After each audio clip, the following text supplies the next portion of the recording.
ಹೊರತು ಮತ್ತೇನೂ ಇರೋದಿಲ್ಲ. ನೀನೇನು ಯೋಚಿಸ್ತಿದ್ಯೋ ನನಗೆ ಅರ್ಥ ಆಯ್ತು. ಇದೇ ಅಲ್ವಾ ನಿನಗೆ ವಿನಾಶದ ಸಂದೇಶ ನೀಡೋರು ಯಾರು ಅಂತ? ನಾನಿದ್ದೀನಲ್ವಾ, ನಾನೇ ನಿನಗೆ ಸಂಪೂರ್ಣ ವೃಜಮಂಡಲದ ವಿನಾಶದ ಸೂಚನೆ ನೀಡ್ತೀನಿ. ನೀನು ನಿನ್ನೆಲ್ಲ ಚಿಂತೆನ ದೂರ ಮಾಡಿ ಭಗವಂತ ಕಂಸರ ಆತಿಥ್ಯ ಅನುಭವಿಸಿ ಆನಂದವಾಗಿರು. ಓಂ ಬ್ರಂ ಭೃಂ ಭ್ರಾಂ ಸ ರಾಹುವೇ ನಮಃ. ವೃಜಮಂಡಲಕ್ಕೆ ಯಾಕೆಷ್ಟು ಕಷ್ಟ ಮಹಾರಾಜ? ನಾವು ನಿಮ್ಗೆ ಏನು ಮಾಡಿದೀವಿ? ನನ್ನನ್ನು ಹೋಗಕ್ ಬಿಡಿ, ನನ್ನನ್ನು ಹೋಗಕ್ ಬಿಡಿ ಮಹಾರಾಜ.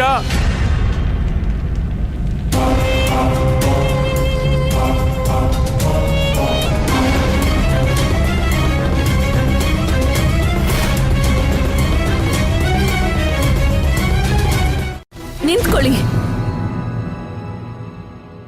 ಇಲ್ಲಿ ಕೇಳಿ, ನಮಗೂ ಚಿಂತೆ ಆಗ್ತಿದೆ. ಮತ್ತೆ ನಮ್ ಚಿಂತೆ ಏನು ಅಂದ್ರೆ, ನೀವು ಅದೇ ನಂದರಾಜನ? ನಮಗ್ ಗೊತ್ತಿರೋರು? ನಿನ್ನ ಮಾತಿನ ಅರ್ಥ ಏನು? ಗೊತ್ತಿಲ್ಲ, ಆದ್ರೆ ಇಷ್ಟಂತೂ ಖಂಡಿತ ಗೊತ್ತಿದೆ. ಯಾವ ನಂದರಾಜ ನಮಗ್ ಗೊತ್ತಿದ್ದಾರೋ ಅವರು ಲಕ್ಷ ಚಿಂತೆ ಇದ್ರೂ ಈ ರೀತಿ ನಡ್ಕೊಳ್ತಿರ್ಲಿಲ್ಲ. ಅವ್ರ ಮಾತಲ್ಲಿ ಅಹಂಕಾರ ಕಾಣ್ತಿರ್ಲಿಲ್ಲ. ಎಂಥ ಕಷ್ಟದ ಪರಿಸ್ಥಿತಿಲೂ ಕೂಡ ಅವ್ರ ಮಾತು ಮನಸ್ಸಿಗೆ ಸಮಾಧಾನ ಕೊಡುವಂಥದ್ದಾಗಿತ್ತು, ದುಃಖ ಅಲ್ಲ. ನಿನ್ನ ಮಾತಿನ ಅರ್ಥ ಇಷ್ಟ ತಾನೆ? ನಾನ್ ನಂದ ಅಲ್ಲ ಅಂತ.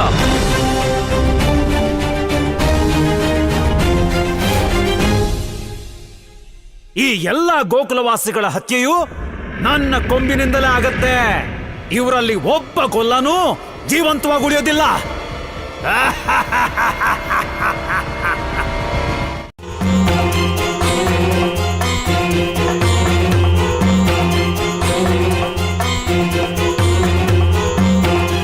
ಇಲ್ಲಿ ಕೇಳಿ, ನಿಮ್ಗಿನ್ನೂ ನನ್ ಮೇಲೆ ಕೋಪ ಇದ್ಯಾ? ಕೋಪದಲ್ಲಿ ನಾನು ಏನೇನೋ... ಇಲ್ಲ ಯಶೋದೆ, ನಿನ್ನ ಕೋಪ ನನಗೆ ನಾರಾಯಣನ ಪ್ರಸಾದಕ್ಕಿಂತ ಹೆಚ್ಚು ಪ್ರೀತಿ. ನನಗ್ ಪ್ರಸಾದ ಕೊಡಲ್ವಾ?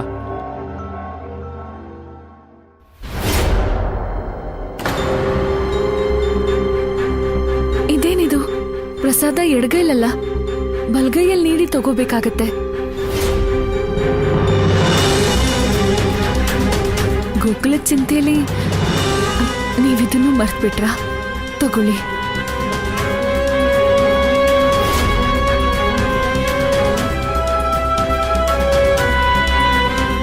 ನೀವೆಲ್ರೂ ಬನ್ನಿ. ಕೀರ್ತಿ, ರಾಕ್ಷಸರಿಗೂ ಬುದ್ಧಿ ಬಂದಿಲ್ಲ. ವತ್ಸಾಸುರ ಇಲ್ಲಿಗ್ ಬರ್ಲಿ ಬಿಡು, ಅವನಿಗೂ ಅದೇ ಗತಿ ಆಗುತ್ತೆ.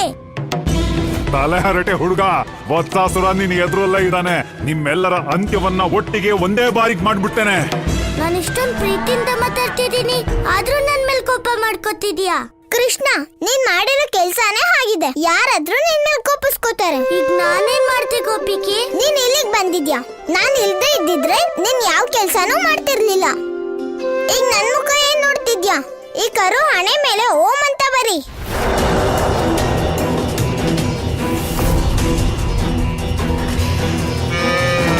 ಅಯ್ಯೋ, ಏನಂದೆ?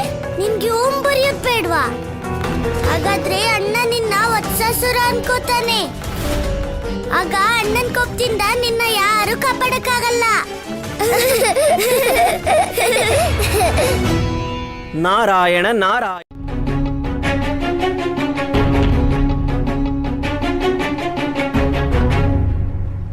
ಪ್ರಭು, ನಮಗೆ ನಿಮ್ಮ ಈ ಲೀಲೆಯು ಅರ್ಥವಾಗುತ್ತಿಲ್ಲ. ದೇವಿ, ವತ್ಸಾಸುರನ ಉದ್ಧಾರಕ್ಕೂ ಮೊದಲು ಅವನ ಮಸ್ತಕದ ಮೇಲೆ ಈ ಪರಮ ಪವಿತ್ರ ಓಂ ಚಿಹ್ನೆಯನ್ನ ಬರೆಯುವುದು ಅವಶ್ಯಕವಾಗಿತ್ತು.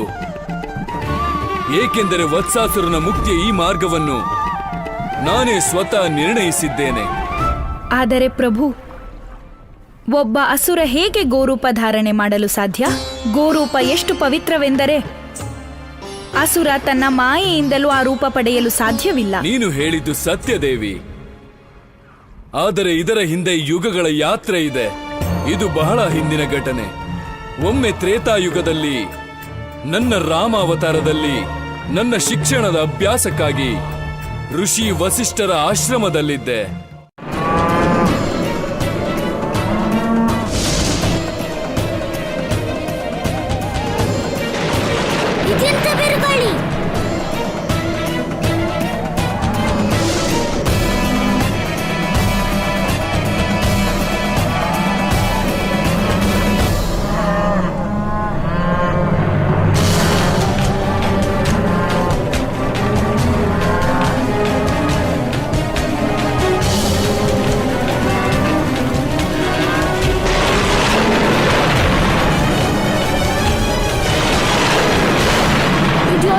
ಶಕ್ತಿನೇ ಇರ್ಬೇಕು. ಗೆಳೆಯರೇ, ಚಿಂತಿಸಬೇಡಿ. ಗುರುಗಳು ಹೇಳ್ತಾರೆ, ಸಂಕಟದ ಸಮಯದಲ್ಲಿ ನಾವು ಚಿಂತಿಸಬಾರ್ದು, ಬದಲಿಗೆ ಉಪಾಯದಿಂದ ಕೆಲಸ ಮಾಡಬೇಕು.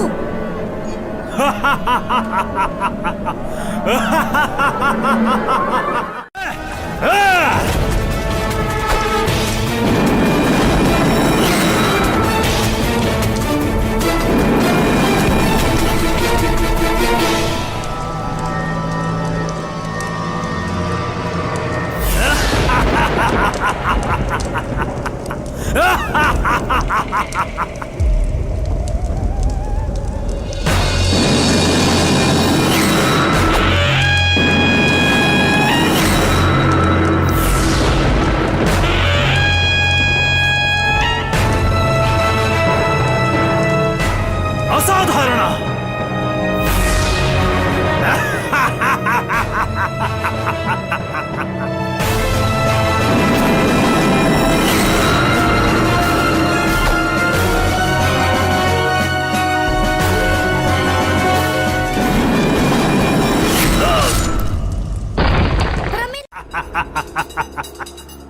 ಶಕ್ತಿಯಿಂದ ಅಲ್ಲದಿದ್ರೆ ಮೋಸದಿಂದ.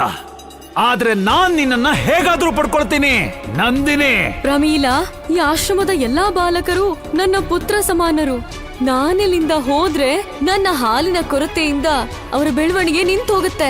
ಇಲ್ಲ ಇಲ್ಲ ಇಲ್ಲ ಇಲ್ಲ ನಂದಿನಿ, ನೀನು ಕೊಡೋ ಹಾಲಿನ ಅವಶ್ಯಕತೆ ಈ ಹುಡುಗರಿಗಿಲ್ಲ. ಅವರಿಗಿಂತ ಹೆಚ್ಚು ನನಗಿದೆ. ಯಾಕಂದ್ರೆ ನಾನು ಈ 3 ಲೋಕವನ್ನ ಗೆದ್ದು ಬರೋದಕ್ಕೆ ಹೊರಟಿದ್ದೀನಿ.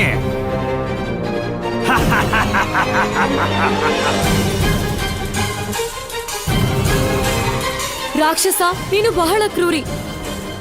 ಒಬ್ಬ ತಾಯಿಯ ಪ್ರೀತಿ ತಿಳಿಯೋದಿಲ್ವಾ? ನಾನು ನಿಂಗೆ ಶಾಪ ಕೊಡ್ತಿದ್ದೀನಿ. ನೀನು ಗೋವತ್ಸನಾಗು. ಇದು ನನಗಿದೇನಾಗ್ತಿದೆ? ನನ್ ರೂಪ ಕಳ್ಕೊಂಡು ಹಸು ಹೇಗಾಗ್ತಿದ್ದೀನಿ? ಇಲ್ಲ, ಅದಕ್ಕೆ ಚಿಂತೆ ಮಾಡೋ ಅಗತ್ಯನೇ ಇಲ್ಲ. ನಾವೀಗ ಎಲ್ಲಾ ರೀತಿಯಲ್ಲೂ ಸುರಕ್ಷಿತವಾಗಿದ್ದೀವಿ. ಅಪ್ಪ, ನಾನ್ ಮಾಡ್ತಿರೋ ಕೆಲ್ಸದಿಂದ ರಾಕ್ಷಸ ವತ್ಸಾಸುರನ್ನ ಸೋಲ್ಸೋದಿಕ್ಕೆ ನಿಮ್ಗೂ ಸಹಾಯ ಆಗುತ್ತಲ್ವಾ ಅಪ್ಪ? ಅಧಿಕ ಪ್ರಸಂಗಿ ಬಾಲಕ, ನೀನ್ ಎಷ್ಟೇ ಪ್ರಯತ್ನ ಪಟ್ರು ರಾಹು ಇರೋವರೆಗೆ ಧರ್ಮಕ್ಕೆ ಎಂದಿಗೂ ವಿಜಯ ಇಲ್ಲ. ಕೃಷ್ಣ, ನೀನು ಎಷ್ಟು ಒಳ್ಳೆ ಕೆಲಸ ಮಾಡಿದ್ಯಾ ಅಂದ್ರೆ ವತ್ಸಾಸುರ ಮೇಲೆ ಯಾರಿಗೂ ತೊಂದರೆ ಕೊಡಲ್ಲ. ನಾವು ಯಾವಾಗ ಬೇಕಾದ್ರೂ ದನ ಮೇಯ್ಸಕ್ ಹೋಗ್ಬೋದು. ಹಾ ಗೆಳೆಯರೇ, ಯಶೋದೆ ಕನ್ನಡಿಗೆ ಜಯವಾಗಲಿ, ನಂದ ಕನ್ನಡಿಗೆ ಜಯವಾಗಲಿ, ಯಶೋದೆ ಕನ್ನಡಿಗೆ ಜಯವಾಗಲಿ, ನಂದ ಕನ್ನಡಿಗೆ ಜಯವಾಗಲಿ, ಯಶೋದೆ ಕನ್ನಡಿಗೆ ಜಯವಾಗಲಿ, ನಂದ ನಿನ್ನೆ ಪ್ರಸಾದ ತಿನ್ಲಿಲ್ಲ, ಮತ್ತಿವತ್ತು ಕೃಷ್ಣನ್ ಪ್ರಶ್ನೆಗೆ ಉತ್ತರ ಕೊಡ್ತಿಲ್ಲ. ಖಂಡಿತವಾಗ್ಲೂ ನಮ್ಮಿಂದ ಏನೋ ಮುಚ್ಚಿಡ್ತಾ ಇದ್ದಾನೆ. ಅದೇನು ಅಂತ ಕಂಡುಹಿಡಿಯಬೇಕು. ಈ ವತ್ಸಾಸುರ ಇಷ್ಟು ಸಮಯ ಆದ್ರೂ ಯಾಕೆ ಬಂದಿಲ್ಲ? ವತ್ಸಾಸುರ, ನಿನಗೆ ಇಷ್ಟೊಂದು ದುಸ್ಸಾಹಸ? ನೀನು ಭಗವಂತ ಕಂಸ ನೀಡಿದ ಆದೇಶವನ್ನೇ ಪಾಲಿಸೋದಿಲ್ವಾ? ಇದರ ಅರ್ಥ ಗೊತ್ತು ತಾನೆ? ಇದರ ಅರ್ಥ ಒಂದೇನೆ, ಮೃತ್ಯು. ರಾಹು, ನಾವು ಹುಟ್ಟಿದ ಮೇಲೆ ನಮಗ್ ಸಾವು ನಿಶ್ಚಿತಾನೆ. ನಾವು ಜನ್ಮ ಪಡೆಯೋದು ಒಂದೇ ಸಲ, ಆದರೆ ಸಾಯೋದು ಪದೇ ಪದೇ. ಯುಗ ಯುಗಗಳ ನಂತರ ಒಮ್ಮೆ ಉದ್ಧಾರ ಆಗುವಂತಹ ಅವಕಾಶ ಸಿಕ್ಕಿದೆ. ಮತ್ತೆ ಈ ಸಲ ನಾನು ಆ ಅವಕಾಶನ ಕಳ್ಕೊಳ್ಳೋದಿಲ್ಲ. ಧರ್ಮದ ಮೇಲೆ ಇಷ್ಟೊಂದು ವಿಶ್ವಾಸ? ಹೀಗಾಗುವುದು ಆ ಮೋಸಗಾರನ ದರ್ಶನವಾದಾಗ. ಸತ್ಯ ಹೇಳು, ನೀನೇನಾದ್ರೂ ಈ ಗೋಕುಲದಲ್ಲಿ ಆ ವಿಷ್ಣುನ? ರಾಹು, ಸತ್ಯವನ್ನ ತಲುಪೋದಿಕ್ಕೆ ಪ್ರತಿಯೊಬ್ಬರು ಅವರ ಯಾತ್ರೆಯನ್ನ ಅವರೇ ಮಾಡಬೇಕಾಗತ್ತೆ. ಬಹಳ ಕಾಲ ಯಾತ್ರೆ ಮುಗಿಸಿ ನಾನಿಲ್ಲಿವರೆಗೆ ಬಂದಿದ್ದೀನಿ. ನನಗೆ ಸತ್ಯ ಬೇಕು, ಉಪದೇಶ ಅಲ್ಲ. ನಿನಗೆ ಸತ್ಯ ತಿಳಿಬೇಕಾ? ಸರಿ, ಕೇಳು.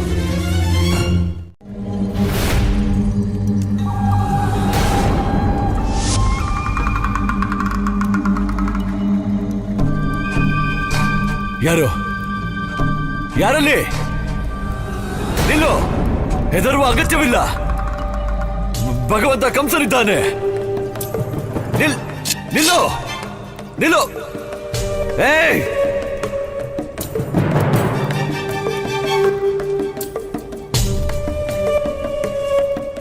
ಯಾರದು ನನ್ನ ಮುಂದೆ ಬಂದು ನನ್ನಿಂದಲೇ ಅಡಗುವವರು? ಏಯ್, ನಿಲ್ಲು.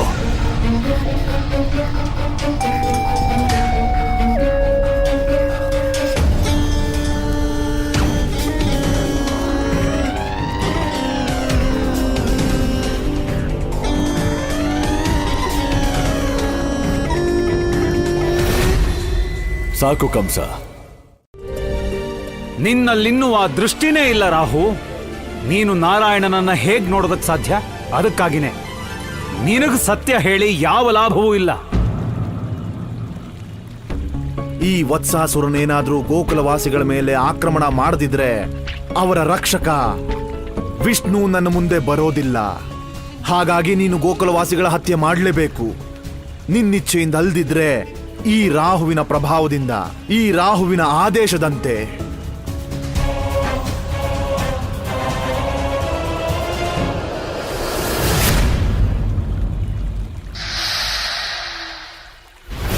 ಎಲ್ಲಿದ್ದಾನ ಕೊಲ್ಲ ಬಾಲಕ? ನಾನು ಯಾರನ್ನು ಜೀವಂತವಾಗಿ ಉಳಿಸೋದಿಲ್ಲ. ಇವತ್ತು ಎಲ್ಲ ಗೋಪ ಬಾಲಕರ ಮೃತ್ಯು ನಿಶ್ಚಿತ.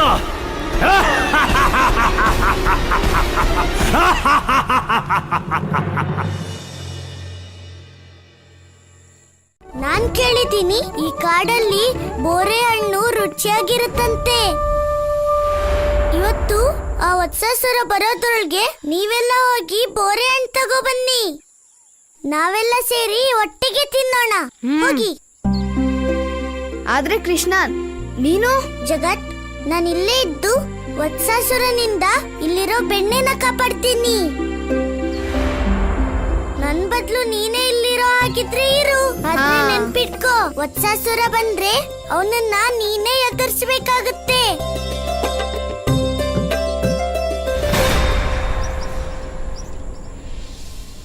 ಕೃಷ್ಣ, ನಿಂಗೆ ಯಾವುದೇ ಅಪಾಯದ ಸುಳಿವು ಸಿಕ್ರು ನನ್ನ ಜೋರ ಕರಿ. ಸರಿ ಅಣ್ಣ.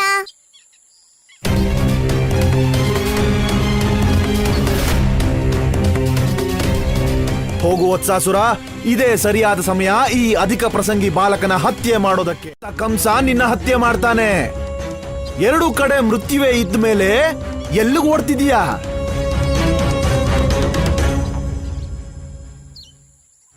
ಕಂಸನಿಂದ ಮೃತ್ಯು ಇಲ್ಲ.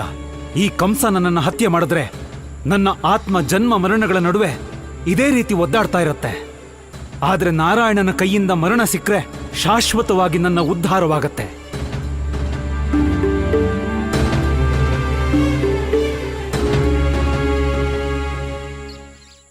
ಮೂರ್ಖ, ಇನ್ನೇನು ಯೋಚಿಸ್ತಿದೀಯಾ? ನೀನ್ ಏನು ಮಾಡದೆ ಸಾಯೋದಕ್ಕಿಂತ ಮೇಲೂ ಭಗವಂತ ಕಂಸನ ಆದೇಶ ಪಾಲಿಸ್ತಾ ಪ್ರಾಣ ಬಿಡೋದು. ಈ ಗೋಪು ಬಾಲಕರ ಮೇಲೆ ನಾನು ಖಂಡಿತ ಆಕ್ರಮಣ ಮಾಡ್ತೀನಿ. ಯಾರೂ ಜೀವಂತ ಉಳಿಯೋದಿಲ್ಲ, ಯಾರೂ ಉಳಿಯೋದಿಲ್ಲ.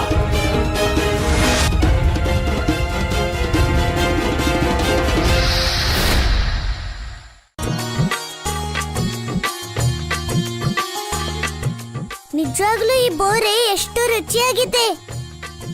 ಹುಳಿಯಾಗೂ ಇದೆ, ಸಿಹಿಯಾಗೂ ಇದೆ. ಹಾ ಕೃಷ್ಣ, ಈ ಹಣ್ಣು ಎಷ್ಟು ರುಚಿಯಾಗಿದೆ ಅಲ್ವಾ? ಕೃಷ್ಣ, ನೀನ್ ಹಣ್ಣು ತಿನ್ನೋದ್ ಮುಗ್ದಿದ್ರೆ ಬೆಣ್ಣೆ ತಿನ್ನೋಣ. ಗೆಳೆಯ, ಬೆಣ್ಣೆ ಮೇಲೆ ಮೊದಲನೇ ಹಕ್ಕಿರೋದು ಗೋಪಾಲಕರಿಗೆ. ಮತ್ತ್ಯಾಕೆ ಕೇಳ್ತಾ ಇದೀಯಾ? ಎಲ್ರೂ ತಿನ್ನಿ.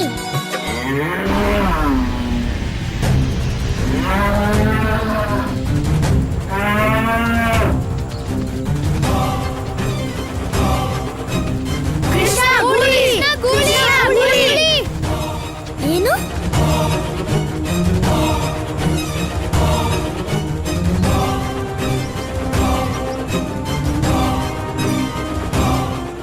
ಇದು ಅದೇ ಕರು. ಇದ್ರ ಹಣೆ ಮೇಲೆ ನಾನೇ ಚಿಹ್ನೆ ಬರ್ತಿದ್ದೆ. ಇದ್ರ ಅರ್ಥ ಈ ಕರು